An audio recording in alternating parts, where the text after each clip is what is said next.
គឺជាពាក្យបណ្ដាសា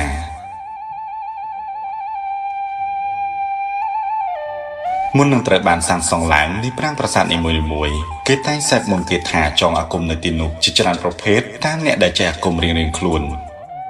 បាននិយាយស្រួលយល់គឺបើប្រាសាទមួយត្រូវបានសាងសង់ឡើងគេមានគ្រូចងអាគមច្រើនអ្នកមកសូត្រដើម្បីចងការពារក៏ដូចជាកោះហៅពពុះភ្លើងងឹតឲ្យមកយាមផងដែរហើយអ្នកដែលចេះមន្តអាគមខ្លាំងៗទាំងនោះសុទ្ធសឹងតែជាមេតបដែលខ្លាំងៗផងដែរក្នុងនោះក៏មានការចងដាក់បណ្ដាសាបញ្ចូលសម្រាប់ខ្មាំងសត្រូវណាដែលមិនមែនជាជនជាតិដើមដែលពួកគេមានបំណងមិនល្អសម្រាប់ដែនប្រាសាទទាំងនោះការចងបណ្ដាសាឡើងមិនមែនជារឿងងាយស្រួលទេគេត្រូវប្រើពេលវេលាយូរសម្រាប់រៀបចំពិធីតាមបែបលទ្ធិព្រហ្មញ្ញមានការថ្វាយលោហិតសត្វនិងលោហិតមនុស្សតាមលក្ខខណ្ឌផ្សេងៗមានទាំងការថ្វាយវិញ្ញាណជូនដល់អស់ទេពនិករដែលពួកគេបានជឿបណ្ដាសានេះគឺមិនមែនគ្រប់គ្នាអាចចេះតែដាក់ចងបានឡើយគឺទាល់តែអ្នកដែលហ៊ានលះបង់ខ្ពស់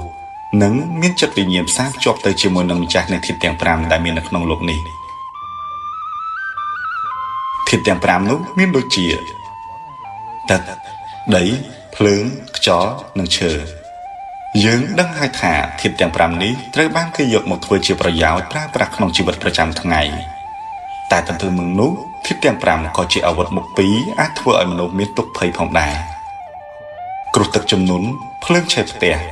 ខ្យល់ព្យុះជាដើមអ្វីដែលខ្ញុំចង់និយាយនោះគឺ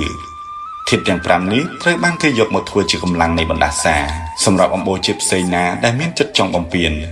ឬមិនគោរពប្រាសាទទាំងនេះដោយប្រការណាមួយពួកគេនឹងត្រូវធាតុណាមួយក្នុងចំណោមធាតុទាំង5ដាក់ទុកទោសដល់ពួកគេតាមកម្លាំងនៃម្ចាស់បណ្ដាសាបូជា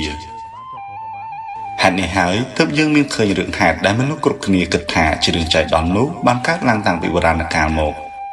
ប៉ុន្តែភាគច្រើនអ្នកដែលចេះអាគមភ្លើងងឹតមួយចំនួនគេអាចនឹងខ្សែថារឿងទាំងនោះមិនមែនជារឿងចៃដន្យឡើយ